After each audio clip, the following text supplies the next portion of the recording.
Hi குட்டீஸ், எல்லாரும் எப்படி இருக்கீங்க? நல்லா இருக்கீங்களா? எல்லாரும் நல்லா இருப்பீங்கல்ல? இன்னைக்கு நம்ம புதுசா ஒன்றும் பார்க்கல, பைபிள்ல இருந்து ஒரு காரியத்தை குறித்து பார்க்கலாம். இது யாருக்கெல்லாம் பார்த்து இது என்னன்னு தெரியுது? யாருக்கெல்லாம் என்னன்னு தெரியுதா? தெரியுதுதானே? உப்பு, சரியா? இது உப்பு, இங்கிலீஷ்ல சால்ட்.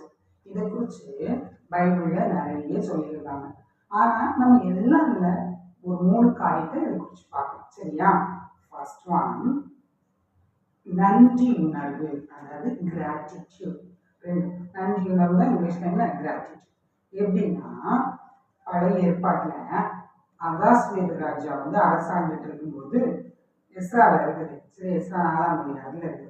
அகாஸ்வேரு ராஜா அரசாங்கிட்டு இருக்கும்போது அவருடைய வேலையாட்கள்லாம் அந்த அலங்கத்தை இடிபட்டு அவருடைய வருமானம் நஷ்டப்படுறோம்னு சொல்லிட்டு என்ன சொல்லுவாங்க, இதை போய் நம்ம உடனே ராஜாவுக்கு சொன்னாங்க. என்ன சொல்லுவாங்க, அவருடைய உப்பு, அதாவது ராஜாவுக்கு குறைவு வர பார்த்துருக்கிறது அடாத காரியம்னா அவரோட உப்பை தின்ன வேணாம் அப்படின்னு சொல்லுவாங்க. இப்போவுமே வழக்கத்துல என்ன இருக்கு அப்படின்னா, யாராவது ஒருத்தர் வீட்டுல 2 நாளோ 3 நாளோ நம்ம சாப்பிட்டுட்டோம்னா அவங்களுக்கு ஒரு நன்றி உணர்வோட நம்ம காணப்படணுங்கிறதோட உப்பை தின்னாங்க அப்படின்னு சொல்லுவாங்க.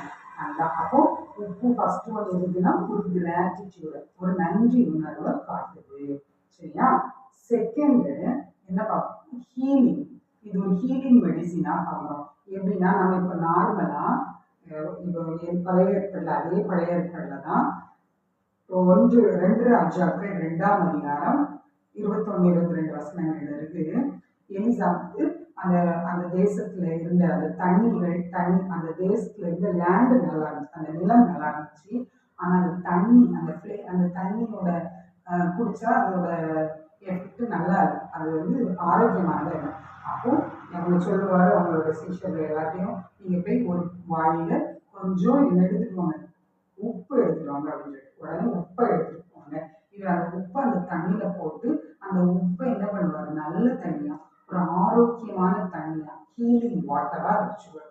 இன்னைக்கு வரைக்கும் அந்த தேசத்துல இருக்கிற தண்ணி, இஸ்ரேல் தேசத்துல இருக்கிற அந்த தண்ணி டேஸ்டா, நாமளும் குடிச்சிருக்கோம், டேஸ்டா இருக்கும், உப்பா இருக்கு, ஓகேவா? அப்போ இது என்னது, ஹீலிங்கா. இந்த உப்பு எப்படியா மாறுது, ஹீலிங். இப்போ கூட நம்ம இந்த கை வைத்தியம் பார்ப்பாங்கல்ல பாட்டிங்கெல்லாம், அவங்க என்ன சொல்லுவாங்க, ஏதாவது ஒரு மெடிசின், அவங்க சொல்ற மெடிசின்ல ஒரு கல் உப்பு வச்சுக்கணும் அப்படின்றாங்க. அதாவது அந்த உப்பு ஒரு ஹீலிங் மெடிசினா யூஸ் பண்றாங்க.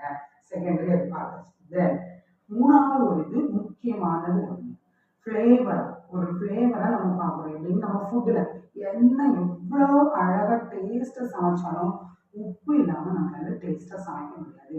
அந்த உப்பு எப்படி இருக்கும், தேவையான அளவு இருக்கணும். ரொம்ப ஹையாக போட்டுட்டு டேஸ்டே இல்லாமல் போடக்கூடாது, கம்மியாக போட்டு டேஸ்ட்டு இல்லாமல், அப்போ கரெக்டான லெவலில் இருக்கணும். அப்போ அந்த உப்பு டேஸ்ட் கரெக்டாக கொடுக்கறதா இருக்குது. அந்த உப்புக்கும் ஒரு சாரம் இருக்கு, அந்த உப்புக்குள்ள ஃப்ளேவர் அதில் இல்லைன்னா அந்த உப்பை நம்ம தூக்கி வெளியே கொட்டிடுவோம். அது ஒரு இது.